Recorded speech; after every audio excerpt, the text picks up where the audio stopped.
G'day guys, welcome to Beyond the Finish Line, the podcast for runners, triathletes and people who just like to get after it. With me today is my fantastic social media superstar, Georgia. How are you, my darling?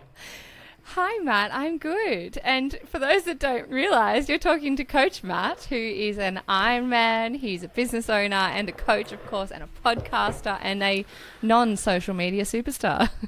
Yeah, I don't like talking about myself, Georgia.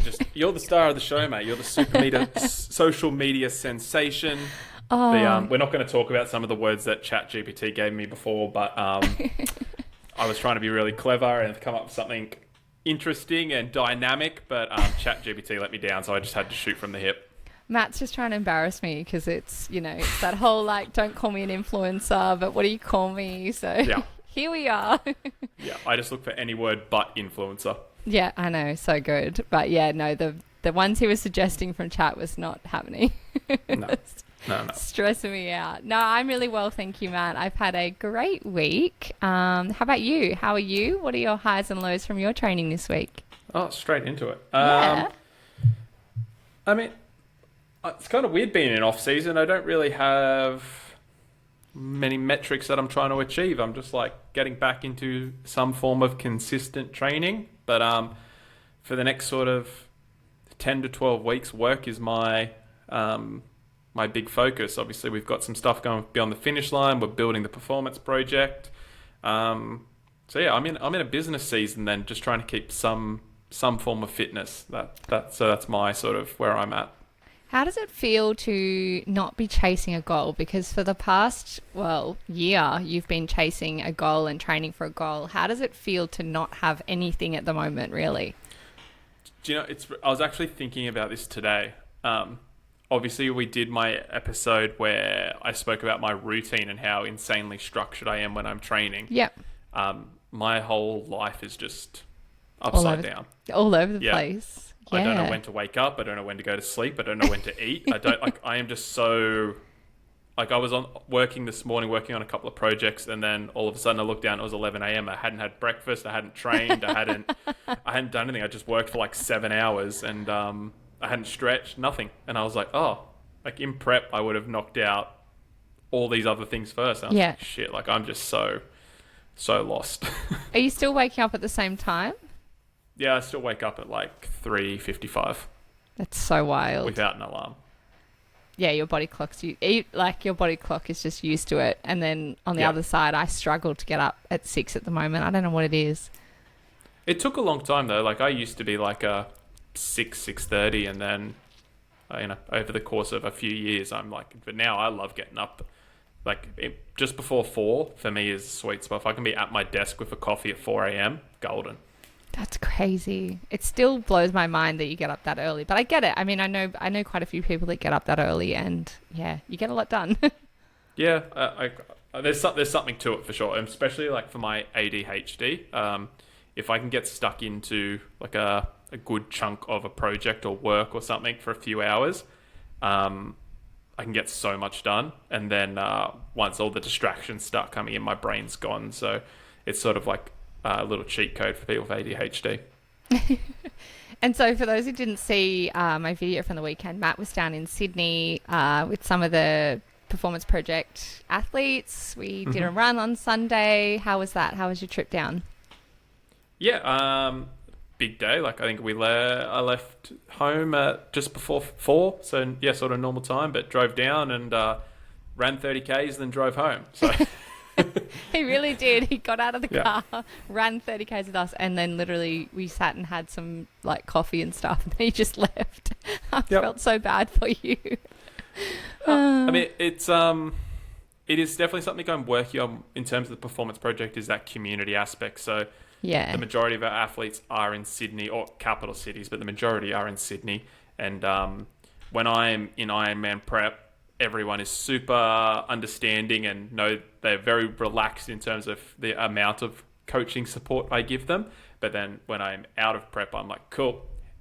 Where can I see you in person? Can we run coaching clinics? Can we get on calls? I sort of overcompensate the other way. So what I am trying to do is find a bit more of a balance where we can still have these community events and coaching clinics and things like that, but also I'm still able to do what I need to do.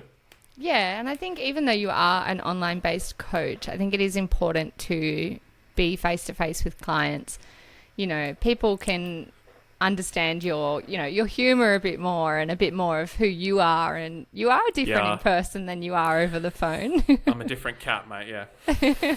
When Matt's in person, he's a lot quieter than you'd expect. He kind of just sits and observes quite a lot. I'm super introvert. Yeah, you wouldn't expect it by how like chatty you are on here and on socials and all that kind of stuff. But in person, yeah, you're quite introverted, which is quite interesting. 2 ears, 1 mouth. That's what my dad always said. Twice the amount of listening. That's nice. It serves me well. Very good. So no other highs or lows you want to talk about? I didn't have as many cookies this week, so that's probably a low. I think Matt was saying on the weekend that his blood was running with, what was it, vanilla slice? Yeah, 1/3 vanilla slice was the goal, yeah. I had 3 portions of vanilla slice in one day. It was so good. Oh, I love that for you. Yeah, it was great. But no, that's it. Just like working really, really hard on the business. Like our goal with the Performance Project is we're going to be the #1 coaching brand in the next 3 years across Australia, across all endurance sports.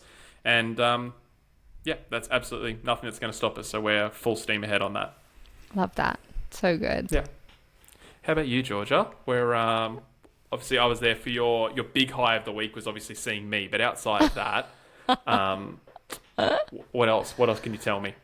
Yeah, seeing you, Matt, was just phenomenal. Like, honestly, made my week. Yeah. So good. No, it was good. I had a good week of training. It was not my best week of training. I think I was a bit thrown all over the place. I had some stuff on during the week that meant I had to push a couple of things around, and then the rain in Sydney and all that kind of crap. So I just, my sessions got moved to later in the week, which then meant all of my running was pretty much from Thursday to Sunday. So I was a bit cooked by the end of it. My long run on Sunday with Matt was awesome. It was nice to get out into the city and show Matt the sights. He was loving that, weren't you, Matt? All the different parts of Sydney. Yeah, it was. Yeah. Some of it was interesting. Some of it I was like, this is the fucking worst experience of my life. But yeah. He couldn't believe how much we had to stop at traffic lights and... Yeah, I was cooling down. I was like an interval workout, mate. Yeah. Whereas I'm so used to it. Like, I'm just used to stopping at a light if I have to, or, which I don't know. I don't know if that's good or bad, but look, by 20Ks, my hips were... Well, maybe I think it was my hip flexors, actually, were just really cramping. So I was not enjoying it. And I just told the rest of the group to kind of run off, and poor Matt was like, where the fuck did Georgia go? I just disappeared on everyone. So, I was in a bit of a pain cave from 20Ks to 30Ks, but I pushed through because I knew it wasn't like injury pain. It was just like cramping pain. So, got back to the cafe, had a cry, and I was all good. I was like, oh, Matt's going to see me crying. This is so bad. I've seen you cry before. It's not... Yeah, I was just having a moment. I think it just all hit me at once that self-doubt stuff. So, anyway, it's fine. Yeah, like you said, it's interesting when you listen to athletes talk and they're like, oh, all my running was at the back end of the week and then my last run didn't go well, and they don't put 2 and 2 together. Oh, yeah. No, that was definitely why. I can fully see... You ran like 60-something Ks over the space of 72 hours or whatever it was. So. It was a lot. I'll never do that again.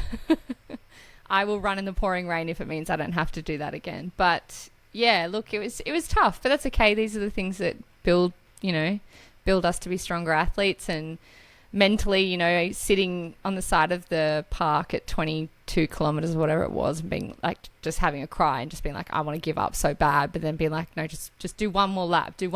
And, that's the stuff that makes you pretty mentally strong. Yeah. If it makes you feel any better, I was really hurting in that run too. Really? You didn't seem like it.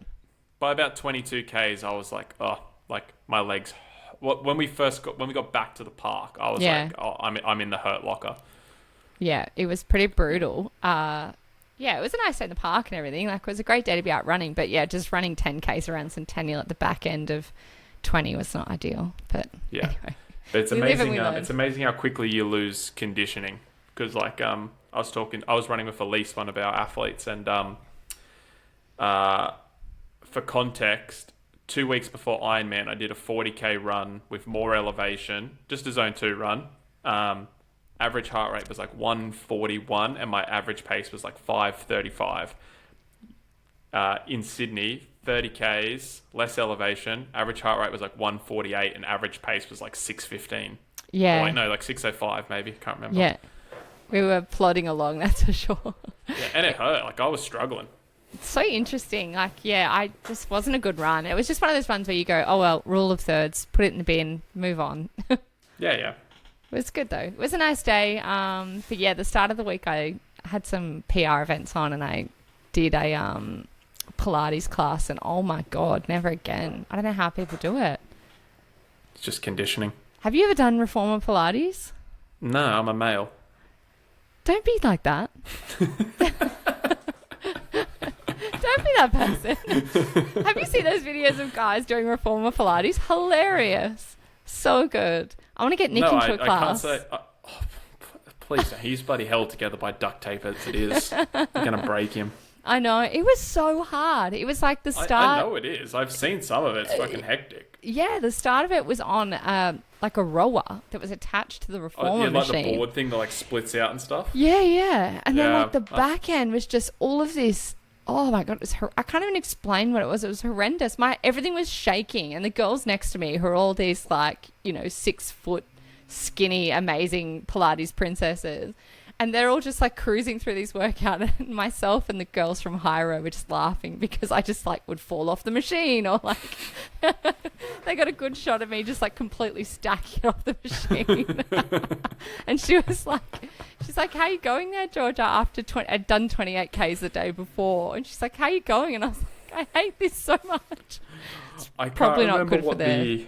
I can't remember what the ad is for, but there is an ad where they're doing Pilates, and it's like one guy in a class full of girls, and he's got the rope wrapped around his head, and his legs pinned to him, and he can't work it out. He's on the board that slides. Yeah, it's so hard. We did it at this it's like a chain of Pilates places called Stronger, and it's hectic. I was like, oh my God, I can see why people love this so much and why they're all so ripped, because it's just full ab workouts and core. Yeah, it's crazy. Anyway, never again.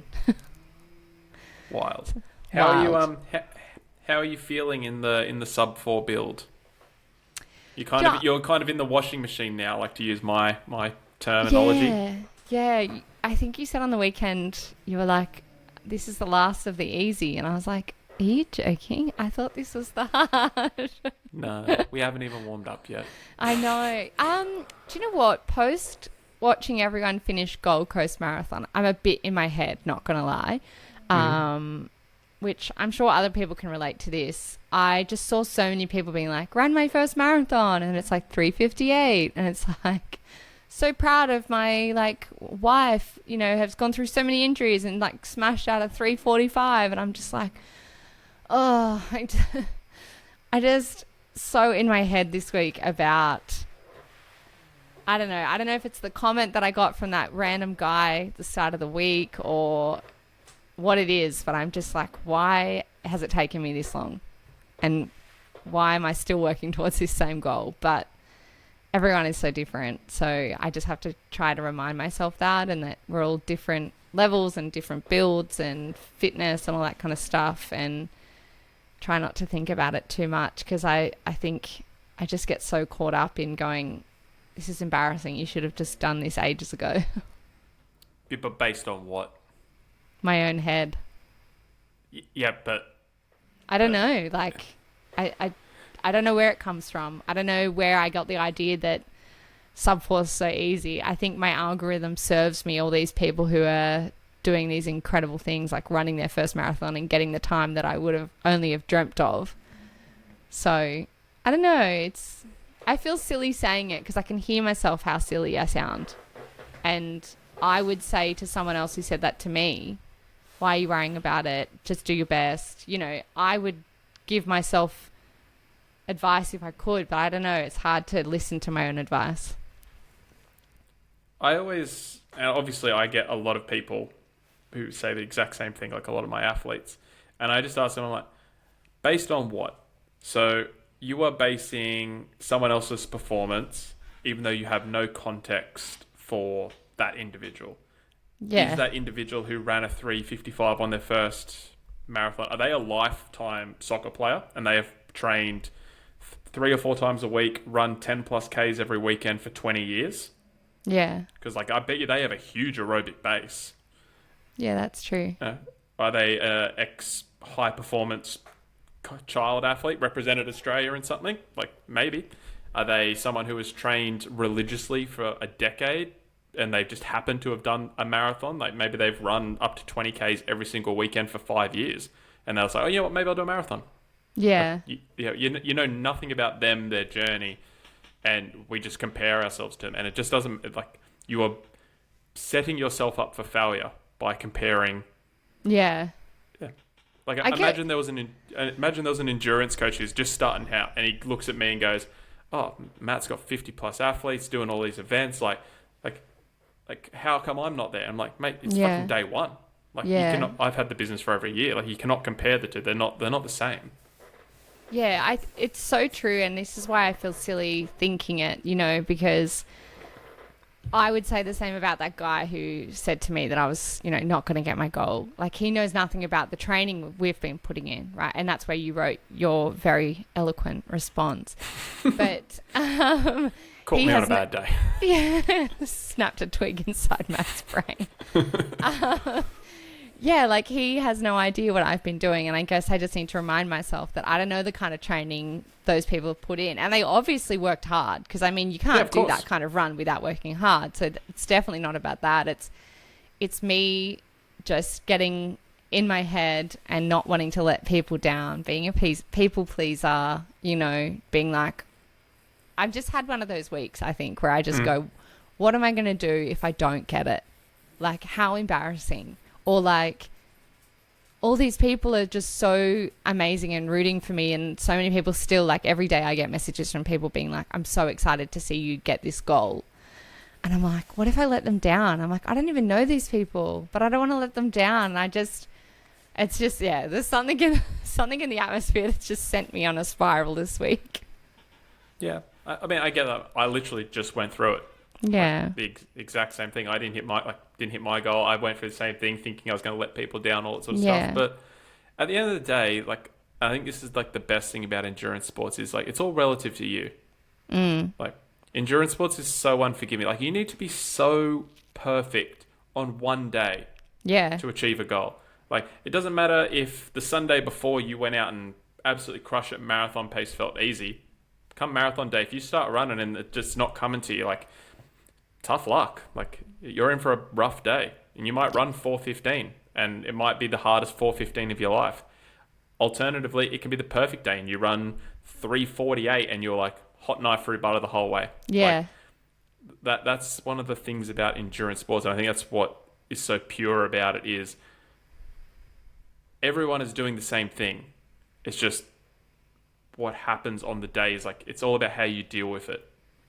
Yeah, and I don't want you to think, like, by me saying, oh, for a third time I don't get it, how embarrassing. It's nothing that not reaching a goal after multiple attempts is embarrassing. It's me worrying that I'm letting people down, or that the perception of other people on me, which again is so silly, because I would say the same to someone else, being like, no, don't worry about what other people think, or who cares what is on Strava. Like, it's so hard for me sometimes to be like this positive person online and then also be like, okay, well, I'm really actually stressed about this. And that's so true. There was so many people from Gold Coast that I saw DNF, like loads of people DNF this time round. You know, a mate of Nick's, he just got a stomach cramp midway through, and he was like, I just couldn't breathe. He goes, I had to stop because I couldn't take on anything.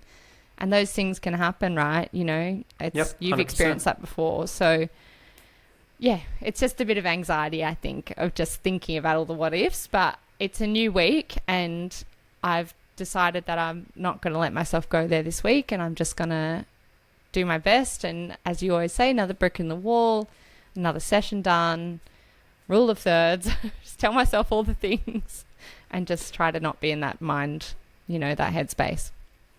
Yeah, I think something that really helped me go through that because I didn't really feel it this Ironman prep in terms of like letting people down because I knew I'd done, and maybe because you're not quite there in terms of the training block yet, but when you know you've left absolutely no stone unturned, when you've hit every session, you've done the nutrition, you've focused on your sleep, you've ticked every box, like you're like, Yeah. hey, I couldn't have done anything else. All of a sudden, all that guilt's gone. Yeah. That's how I felt this prep. Previously, I always just used to say, does this serve me? How does this serve me? Does this thought serve me? So if it was like, oh my God, all these people are going to be upset with me, I'm like, cool. How does that benefit me having that thought? It doesn't. You know what does benefit me? Going out and training. Going out, making sure I nail my nutrition, all the things we just spoke about. That's like, I use that as like a really strong grounding mechanism, and it works for me. It's just constantly reminding myself, does this thought serve me? Yes or no? And then like finding the most immediate thing to make it better. Yeah. I was always kind of told, like, am I going to be worrying about this in a week's time? Is this thought going to worry me again in a year's time? That's a great one. Yeah. So sometimes I go, okay, is this big deal or not big deal? Is this, okay, in a year's time, this is going to affect me, or in a week's time, am I going to think about this again? And that's what I try to tell myself. But I really like that. Is it going to serve me? Because no, those thoughts don't serve me. Yeah. And I need to just remind myself that I am putting everything I possibly can into this. You know, I'm doing the recovery I can. I'm trying everything I possibly can. Like, for God's sakes, like I'm sitting and reminding myself every 2 minutes, don't cross your legs, sleep with a pillow between your legs. Let's do this. Like, I'm trying all the things so that I get my injury improves, and then I can do my best on race day and then kind of put this sub 4 behind me. Yeah. And I don't think you need to sort of. I just picked up on a language you use, putting the sub 4 behind you. Like, I think the more you phrase it like that, the bigger the hurdle becomes. It's like it becomes this mountain you've got to climb over, and then it's done. It's like you're just on the, like, you got to enjoy the journey, right? And we all talk about that, the process, brick in the wall. Like, the reason I use all of that terminology with my athletes is it's like you need to fall in love with just laying the brick, like laying a perfect brick. Make that brick as absolutely best as you can, even if it is a 30-minute easy recovery jog. Like, I'm going to do that to the best of my ability. And if you fall in love with that, and then fall in love with the next session and the next session, the goals take care of themselves. And then the goals are just a result of the process, right? So rather than just focusing on this huge thing that you want to put behind you, this massive goal, just focus on today. Focus on tomorrow. Yeah, that's true. It does. Even just like hearing you say that makes me think, am I enjoying the process like I normally do? You know, like, it's really important to enjoy the process, because otherwise, if you just focus on this one huge day mountain, like the chances of you pulling it all together when you need to is so unlikely, versus, hey, I ticked every single box and I love the journey and I know I'm ready. Like, the chances of you performing are significantly higher. Yeah, and that's why we do these things, right? Most people you'll talk to who are endurance athletes, or they love to run and stuff like that, usually it's because they love the journey of like a training block. Most people, you know, a marathon, yes, it's one day, but it is the whole journey to the marathon. It's all of the hard sessions. It's the discipline. It's the ticking things off. I think this training block, I'm a little bit like, do I still love this like I used to love this, or is it becoming a chore? And that's what I worry, that if I don't get it or anything, that I'm just I don't want to give up, because I can hear myself spiraling. No, it's good for people to hear.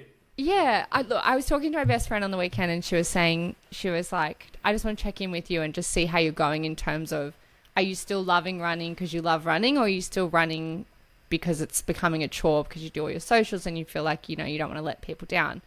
And I love her dearly. I mean, she does not run, doesn't do anything like this, but she still listens to our podcast. And she was just like, I just want to make sure that you're still loving it because you love it. And I think that's another big learning thing, this training block, is reminding myself why I'm doing it. Yeah. Why am I chasing this goal? Why do I love running? And reminding myself those things, because there are some sessions where I go, what am I doing? Like, I'm killing myself. I'm paying all this money for physios. I'm doing all this rehab stuff. I'm spending my, Sundays recovering from long runs. And I'm like, why do I do it? But then I have to sit and I go, okay, let's think about it. I do it because of this. I do it because of that, because I feel stronger. And yeah, I think you're so right. It's like enjoying the process now instead of trying to rush through it to get to one day and hope that it all goes well on one day, instead of just enjoying the whole process and putting everything out on the table. Yeah, it was something I'd never really understood, because I am so hyper competitive, and like competition day for me was, before I got into endurance, whether it was CrossFit or martial arts or basketball, it was this just super high pressure day where you had to perform. Yep. Where endurance sports, everyone says it's about enjoying the day. And I never really understood that until I was like, oh, endurance sport, you can't bullshit your way through. Like in basketball, you can hit a lucky shot. Martial arts, you can score a point, whatever. Like you can pull something out of your ass, basically. But in endurance sport, like if you haven't done the training, there's nowhere to hide. It will find you. Like no matter what your weakness is, it will find you. And I think like it really sort of clicked for me in this Ironman prep was like I really got a real holistic view of it in terms of enjoying the process. And then if you do everything in the process correctly, race day is so fun. Like it is so enjoyable. And when it's enjoyable, you're going to perform well. Like if you are having fun, you were gonna perform well. Like Sam noticed I was singing Back in Black like while I was waiting. I was like, then they played all AC/DC songs at Ironman like while you're waiting, and she saw I was singing. She's like, "Oh, you're gonna race well." And I was like, "Why?" She's like, "You're just singing like just having a great time. Like there's no nerves." Yeah. Race day definitely does. It brings out. I feel the same. It brings out the best in me. I love race day, and Sydney last year I had the best time. I had so much fun. I put everything out there. And so I can only hope that this year is going to be the same. And I feel like it will be, but I think I'm just having a week. And that's part of it. Like you're tired, things are going on, like you're slightly injured or niggly. Like these things stack up. But like you say, like you'll be surprised. Good night's sleep, a feed, you'll wake up in the morning and you'll be like, all right, you have one good run, you'll be back into it. Yeah, it's almost like having one good cry and then getting it out of your system and then just being like, okay. I'm good and now. A good sweat. And that's what I did on Sunday. I laid down, I had a big cry. My friend Jade gave me a big hug and I was like, okay, I'm good now. Can I have a coffee? No, it is definitely a learning curve, and every training block I learned something new about myself. So I think that's really important. I think it's important that every block you can reflect on it and go, A, B, and C went well, A, B, and C did not go well, and then learning from it. I think if you go for a block and you're just like, okay, I'm ready to race, like what was the point of it? Like you should, that the whole reason we do endurance sports is to test our limits mentally and physically. And like when you do that, you learn stuff. You learn what you can and can't do. You learn what you are and are not capable of. So I think that's really, really important. Yeah, and just reminding yourself your why. I think it's very important to always have a strong why as to why you're doing it. And a big part of my why is like you guys listening. It's showing up for strangers on the internet. It's showing up for, my friends, my colleagues who look at me and go, oh, okay, if she can show up doing that, I can show up in this really hard meeting or something that might be tricky in their life. And so I have to remind myself, I love doing this because I like to make other people realize that they too can be like me and be just a regular person who just goes out and does big things. Yep, 100%. Yeah. I was going to ask you though today, Matt, like I know obviously at the moment you're not training for anything. And so like how do you personally stay motivated and disciplined, and like what do you do during an off season? How do you wake up every day? And I know you said before that you're struggling with like a routine and stuff. I know that's you've only 2 or 3 weeks post cans, so I feel like this is a given. You should take this sort of time. But do you have sort of a routine you fall into when you're not in a training block, when you're in your off season? What's that look like for you? No, I don't have this default thing that I fall Yeah. into. My training routine is just like I could fall into that tomorrow. Yeah. It'd be mentally taxing, but like I physically, I'd be able to just fall into that. It's really, really difficult. Like, I think a lot of people don't have a post-race plan. Yeah.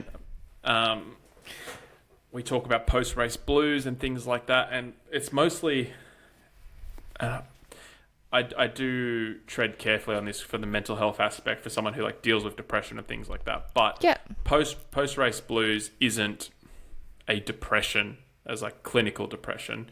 It is, I have put my whole life into this one day that we just spoke about, and then that one day is over and you're like, oh, I have nothing.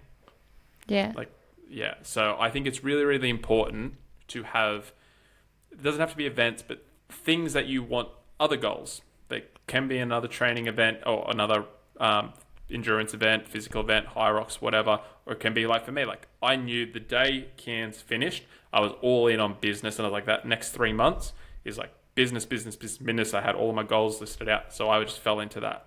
I think the biggest thing in terms of keeping yourself motivated is just having that next goal, and it doesn't have to be a quote unquote training goal. So I'm quite content at the moment training once a day. That's just for my mental health, obviously a bit of physical health, but just to keep everything ticking over.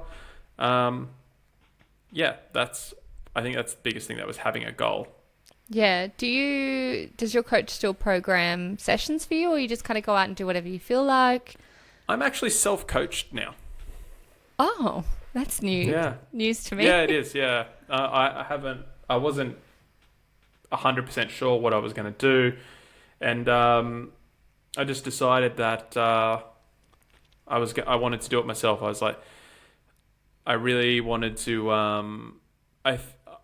I think it's like maybe the missing piece in terms of my sub 10 is like only I know me as well as I know me, obviously. Yeah. And it's something that I've just decided that I'm like, if I'm going to do this, and it's such a big like stepping stone for me in my athletic career, but yeah, I want to do it all myself. I don't want there to be any excuse. That I want to be like, my coach didn't program this, or I got a bad race plan. It's like, it is all on my shoulders. So yeah, but that was just a little internal one. I wasn't planning on making that public, but it's fine. Yeah, I think it's also like a bit of practice what you preach. You know, you can 100%. show up and say, you know, I'm doing the hard work like you guys are.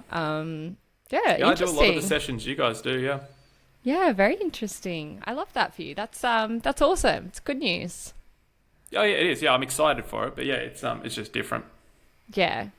And are you still working with your dietitian, or you kind of have an off season with her, or how does that all work?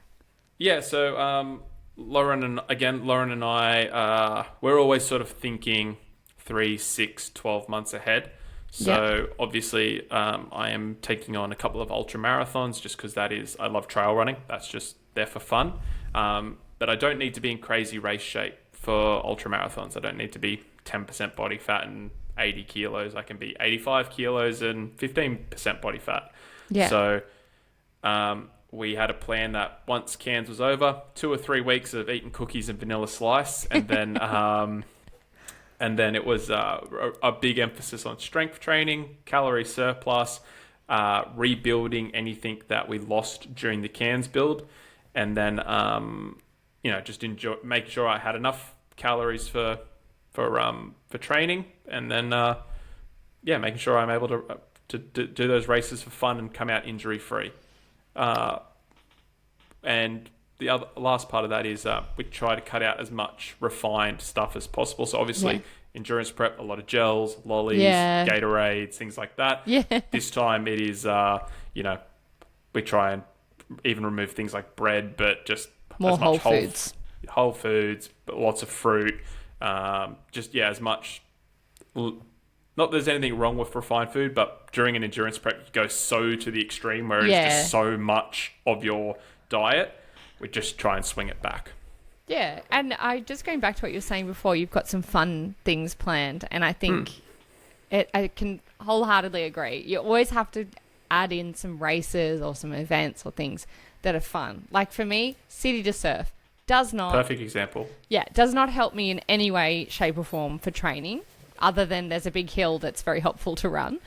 But it's fun. And it is... Everyone in Sydney calls it, Christmas Day for us runners, because it's such a fun, lively event. And, it's 14 kilometres, and when you're 2 and a bit weeks out from a marathon, not entirely helpful. But the funness of it, getting up, going to the race, that kind of stuff, really keeps you motivated. And so, post Sydney, I want to try and book in some more fun kind of little races like that. It's just such a shame there's quite a few of them before Sydney. I wish they were all after Sydney. That would be more helpful for me. Yeah, I think that's it's a good thing is like, just to carry on from what you said, smaller races where you don't need to dedicate mental energy to the training. Yes. Where just like your normal, hey, I like to run 3 times per week and go to the gym twice per week. That's like your schedule Monday to Friday, and on the weekends you're like, I don't do anything. If that's your Monday to Friday, cool. Like if you're fit enough to do a half marathon or a 15K or a sprint triathlon or whatever it might be, just do that. Like, so you don't have to change anything, but you've just still got these little fun things to look forward to. It's an experience. Go out, get a couple of friends together. It's not this hyper competitive. You've got to get in the zone and worry about your fueling. It's just go out, have fun, have a couple of beers afterwards. Happy days. Yeah. I think a good one would be, if your area doesn't have races and things, you could always book like a park run with your friends. Yep. So many towns and cities have park runs, Park run, go to the cafe afterwards. Yeah, like get a group of mates together, head to park run, be like, all right, there's the 10 of us or however many you've got, like, let's have a race between the 10 of us. Like, let's all just go and have fun together, have a fun race, loser buys everyone coffee or winner buys everyone coffee, like whatever you want to say. Yeah, but like book stuff like that. Like you don't always have to book these expensive, $80, $90, $100 races. You could just do a park run. Yeah, absolutely. And I think another big thing that people struggle with when they go into off season is the thought of losing fitness or losing conditioning. And they're like, oh my God, I was all the way up here. But like, when you're peaking for a race, especially if you've got a coach and he's getting you ready, I always try and explain to guys it's like a rev limiter on a car. So we're slowly building. When we're sort of peaking for a race, that thing's going tick, tick, tick, tick, tick, tick. It's like, at 9,000 RPM, it's just hitting the top. And if you keep your foot pinned there, all of a sudden the engine's going to blow, and that's like getting an injury. So it's okay to let it come down and just rev gently and idle. Like that is okay. You cannot sit at marathon or Ironman or half marathon fitness all year round. Like that is not doable. So it is really, really important to be okay with a fitness dip, because you will build back up. Yeah, and don't get too caught up in looking at the stats, for my I don't know, something is dipped, or my VO2 or whatever it is. That 30k was a perfect example. Like in the space of a month, I ran a 40k at 540 pace for 535 or whatever it was for a 140 heart rate. Did a full Ironman. 2 weeks after that, ran 30k, and if you asked me to run 540 pace, it was impossible. Like there was zero possibility. So, like, and that's just in the space of a month. So it is okay to lose conditioning. I was very grateful that you had said, let's run 6:15, because I did that very strategically. I was like, this is for me, not for you, suckers. Yeah, legit, it was. I was like, if you guys run quicker than me, good.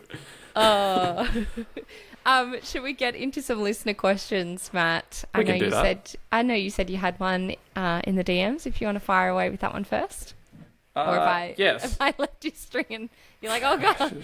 She stitched me up again. It wasn't actually in the DMs. It was from one of our athletes. So shout out Shaden. Beautiful. Shaden asked, it was a follow-up from our conversation last week about pacing. She was like, how do I know what pacing strategy to pick? Yes. I was like, and we went into a way more in-depth question with that, but I'll just keep it quite broad for the audience. I would say for the majority of people listening, if you are doing your first 1 or 2 marathons, your pacing strategy, for lack of a better term, is survival. Like, how do we get from start to finish without fading? So true. Yeah. Yeah.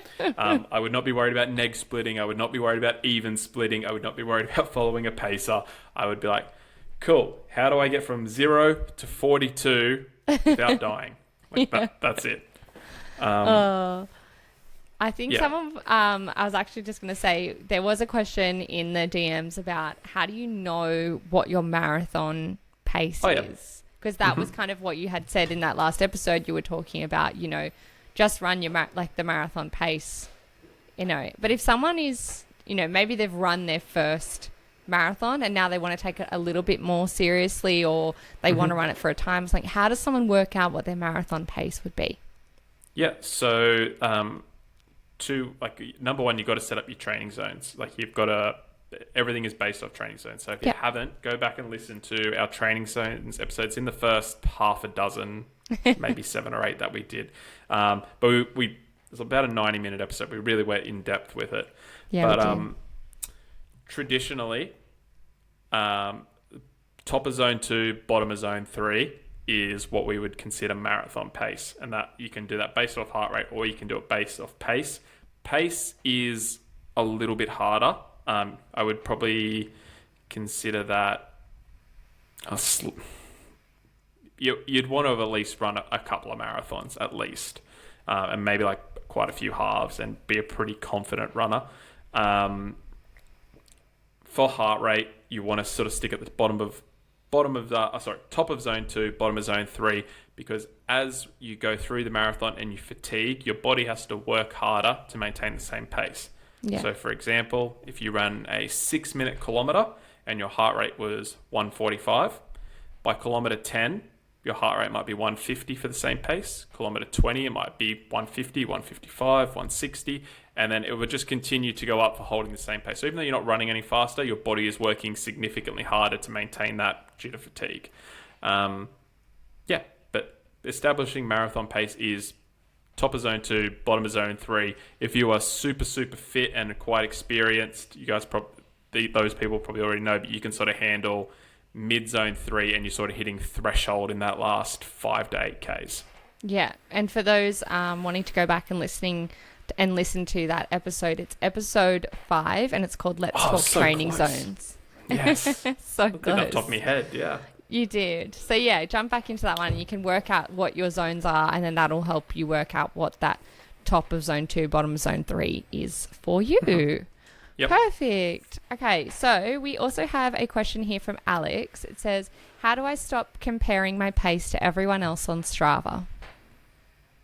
What did we speak about earlier, Georgia? We almost answered it. You are comparing them with no context. You are comparing vanity metrics. If you are like, oh, my pace is 6 minutes per kilometer and that person's pace is 4 minutes per kilometer, you know nothing else about that person.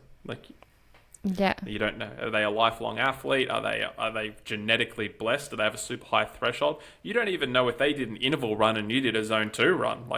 There are so many things that are just, you do not have context for to make the comparison. And to quote my dad for the second time in an episode, comparison is the thief of joy. So yeah. I know he got that from someone else, but he used to say it to me all the time. It's like, don't compare yourself to people, you're just doing you. So comparison is the thief of joy. Don't let someone else fuck up your day. Yeah, well, I mean, that's so true. And it's funny because I don't actually ever look at Strava, and we've talked about this before, where I don't look at Strava and compare myself to what other people are doing. Never. I'm just like, kudos, as much as I can remember. But I don't know what it is about the different, because Strava and obviously social media, and this kind of applies to Alex's question. Maybe they could be looking at Strava, or if you could be looking at socials. Yeah, it's kind of like, how do you not get caught up in what other people are doing? And you're so right. You just don't know what is happening in their lives. I need to try and remind myself that next time I see someone online running crazy things, amazing things. Maybe they've trained their whole lives for that. So yeah, but also, who cares? Who cares if they're a faster runner than you? It doesn't, like you said before, big problems, little problems. If you look at Strava and go, oh my God, that person ran a 4-minute K and I ran 6, how long do you think that thought would stay in your head? I reckon by the time you opened Instagram, it'd be gone. Or TikTok for you, it'd be gone. Yeah, it is. It's so true. Like, I mean, our attention It's such a spans are fleeting thought. Yeah, it is. Oh gosh. Okay. Let's move on because I feel like we did definitely answer that. I think that person Alex got he got an in-depth answer at the start. They did. What are the odds? Okay, cool. So we have a question here from Luke. It says, what should I do if I completely miss a long run in my training plan? Yeah, this is a good one because this is probably something I deal with pretty regularly. Yep. And not just long run, just missing sessions. A session. Yeah. Yeah. For 98% of sessions, just go to the next session. Yeah. On to the next. Don't play catch up. Unless you are like quite an experienced runner, can handle a significant amount of volume. Like even with Georgia this week, how she back-ended all of her sessions, I was like, I think to quote you, it's not the worst thing you could do, but I don't recommend it. Yeah, exactly. If you're a newer runner, just on to the next. Don't worry about it. Don't overthink it. If it is like a key session, like last big run before marathon session, talk to your coach. Like I would just get it in as soon as you can. Yeah. If it is like a midweek session, 60 to 90 minutes, something like that, just on to the next. I wouldn't overthink it. But yeah, unless it is just the pinnacle session, last big session, have to get it done, I would say on to the next. But yeah. Yeah, I've definitely had to work some things around before. I know last training block, I couldn't do a long run for whatever reason it was. So on the Monday, I ended up doing my 30Ks before work. And that was brutal. But I mean, you make it work, right? If you can. Yeah. If for whatever reason you can't do it on that day, try and move it around. But, if you miss it because, you woke up and you're not feeling well or whatever, if it's, as you said, an easy midweek one, just skip it. Yeah. And then probably if people who don't have a coach and they're like umming and ahhing, a couple of different options. One would be, if say it was a Sunday run and like Georgia said she did it before work, if maybe that's not an option for you, you can split that into a double day. So you could run 10, 15 Ks in the morning, 10, 15 Ks in the afternoon. That sucks, but do what you got to do. Does that give you a similar benefit? So no, okay. But the counter argument to that is like we're accumulating volume. So if you cannot get specificity, so let's just say your session was 3 by 10K at marathon pace. Right? Yeah. If that session, you cannot get that session done, what is the next best option? It is to accumulate 36 kilometers. Just for context, that 3 by 10K is a 36 kilometer workout. It is to accumulate 36 kilometers of volume. So you could go 2 by like 18Ks in the morning, 18Ks in the afternoon, a 21K in the morning, 15K in the afternoon. The third option to that, and this would be my least favorite, would then be like 3 10Ks worked into your week in and around your training, but I'd probably steer clear of that one. That one's probably for a bit more experienced people and being able to like handle that volume and juggle things around. Yeah. But yeah, when in doubt, if you cannot get specificity, go volume. Yeah, because that sounds like it'd suck trying to fit in 3 extra 10K sessions. Yeah, but at the end of the day, like what makes endurance athletes is volume, right? Like it's kilometers in the legs, miles in the legs. Like that's what we're trying to achieve is miles in the legs and for your body to absorb those miles. Stress and stimuli makes the muscle grow. How do we stress it? We put miles into it, put kilometers into it, put work into it. So that's the counter argument to it. Yes, it sucks, but what's the alternative? Not do it. Like, which is yeah, that's not great either. Yeah. Okay. God. Yeah. Far out. So much to think about. Talk to your coach. Yeah. Talk to your coach, or talk to us. We can help you if you don't have a coach. Yeah. Okay. Cool. I have a question here from Kate, and it says, sorry, I'm trying to paraphrase what she's written. Basically, she is just asking, can I do my interval session on a treadmill? And if so, do you have any tips on how to make it a more realistic kind of interval session on the treadmill? Is it the same kind of workout as opposed to doing it outdoors as it is doing it on the treadmill? Does that make sense? Sorry, I tried to paraphrase and I made it worse. Yeah, kind of. Short answer is no. Like, I am a big proponent of doing as little treadmill work as possible, but like it does serve a purpose. So like, what is treadmills are good for is like leg speed. So if you really struggle with cadence, you can do that. If you are learning to run at a new pace, so like an interval pace, you can just literally set the treadmill for 4 minutes per kilometer, 5 minutes per kilometer, whatever it is, and it will it's a machine. It just ticks over. The reason it is not as good is, number one, the cushioning in it. So like we always talk about building strong legs, stiffening legs up, trying to strengthen the quads, pounding cement. That's what does that. Like, it's just that no love from the concrete, it just builds you up. Another reason why treadmills aren't fantastic is, realistically, all you're doing is lifting your foot up. Yeah. Right. You're not actually, like, when we think about the way mechanics work, when you're running, foot hits the ground, it grips the ground, and it pulls you forward. Like, that's how it works. Treadmill, you're just lifting your feet up and down, and the belt's doing all the work. But if you're coming back from injury or things like that, treadmills are really, really useful. For the counter argument for all of everything I just said can be used as a positive.